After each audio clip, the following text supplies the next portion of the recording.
Welcome back to the channel. Today we are finally sighting in the Leupold VX-6HD with the 340 Weatherby. Now, it's going to be a little tough to beat Muley Freak's 12-shot sight in to get on paper, but I think we can do it. So what are we shooting today in 340 Weatherby? We are shooting a 220 grain hammer with N160. So excited to finally shoot and use this VX-6HD. And of course, a big shout out to Natchez for being able to provide the scope for me. Let's go to the range. Cool. Nice to meet you. Okay, time for the first groups with the 220 hammers and N160. Wyatt's a big fan of Leupold scopes. He's just messing around with the toolless CDS dial.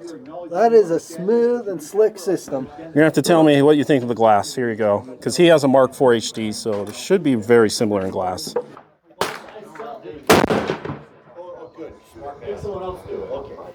3027. A little hot.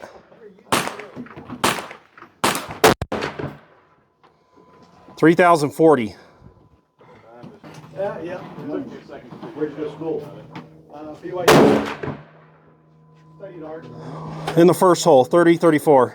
Not a bad group. It's about an inch. That's good. For this rifle, that's good. What are your thoughts on that glass? It's Leupold's HD Elite optical system. It's good stuff. Yeah. Really good stuff.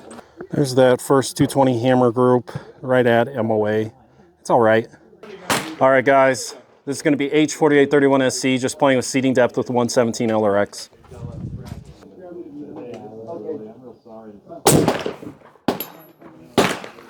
$31.95.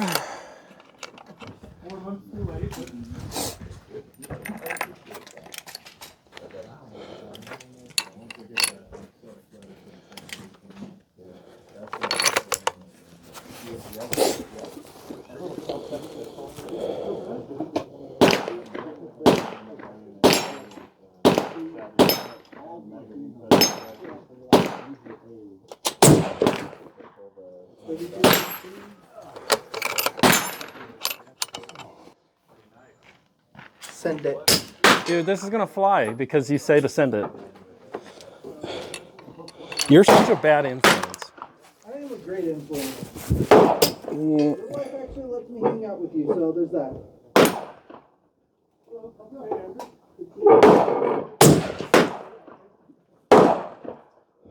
It's all right. Probably like. Okay, back to the Mark V Deluxe with the Leupold VX-6HD. 220 hammers with N160.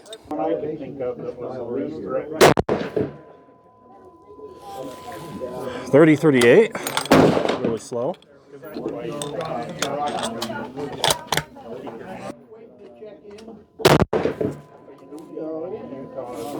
30-52. Okay, I'm gonna let it cool for a minute. Ooh, not bad. 30-67. Average velocity 3,052.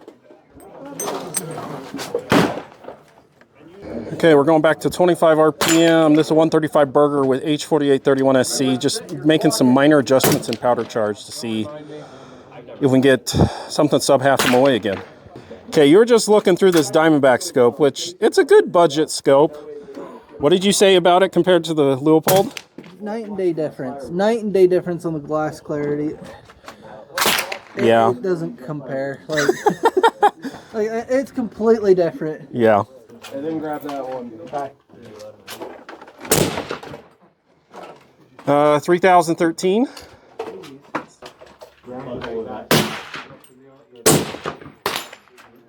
Hmm. 2981. So they signed in? Yeah, they signed in. You gave us eight Yeah. meal? It's shooting all right. You want to finish it? Yeah. Okay. Make sure. Paul only wants people. Okay. So far, Retumbo is beating it in accuracy.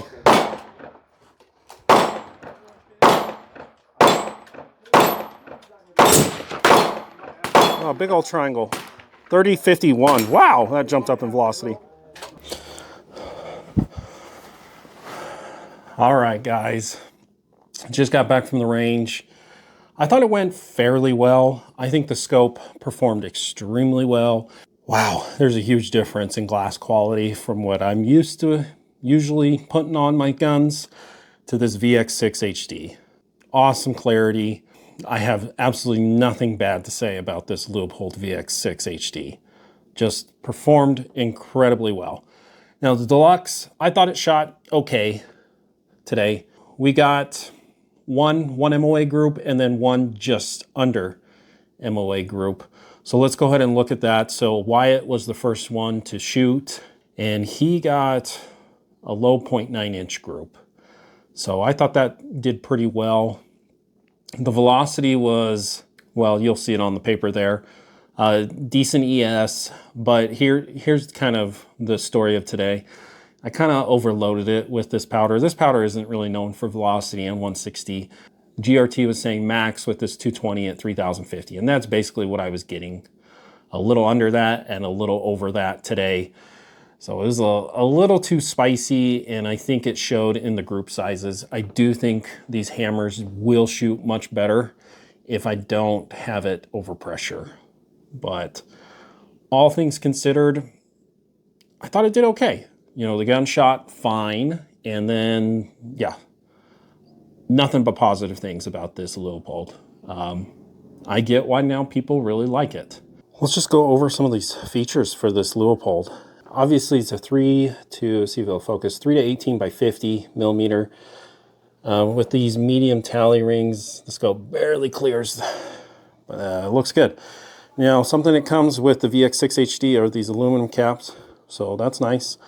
I'm kind of neutral about it. You know, when I go hunting, I think I'll be real excited about it to protect the glass, but when I'm out just shooting at the range, I kind of see them as kind of annoyance, but they are nice. They are nice. You know, this is a 3 to 18, as I said. It's very smooth. I've had a lot of Vortex scopes where it's kind of annoying to change the zoom ratio. Also, this smaller knob is ideal. It's great. The glass is just phenomenal. I'm really happy with it. The parallax worked great. This toolless CDS dial system, it is nice. I'll just say, why hasn't Leupold been doing this since the beginning? Who knows? Why do you need Allen keys to change this stuff? But for what it's worth, it is definitely nice. All right, let's talk 25 Weatherby RPM. This was with H4831SC, the 117 LRX, and it's just under an inch, 0.902 inch group. It's, you know, this has just been my story with the LRX in this rifle. It'll do sub MOA, just barely, but nothing really better. So it is what it is. Then I had Wyatt shoot the 135 Burger with H4831SC. We got right at a 3/4 inch group, average velocity of 3016. ES was not good at all. Now I think I'm gonna call it quits with H4831SC. I'm gonna move to H1000, see what it does. Overall, if I'm gonna be honest, guys, it was kind of a meh day. You know, the guns shot sub MOA, but nothing special. They're all just under an inch. I mean, I guess this 3/4 inch group. But both the 340 and 25 Weatherby RPM just kind of had a meh day.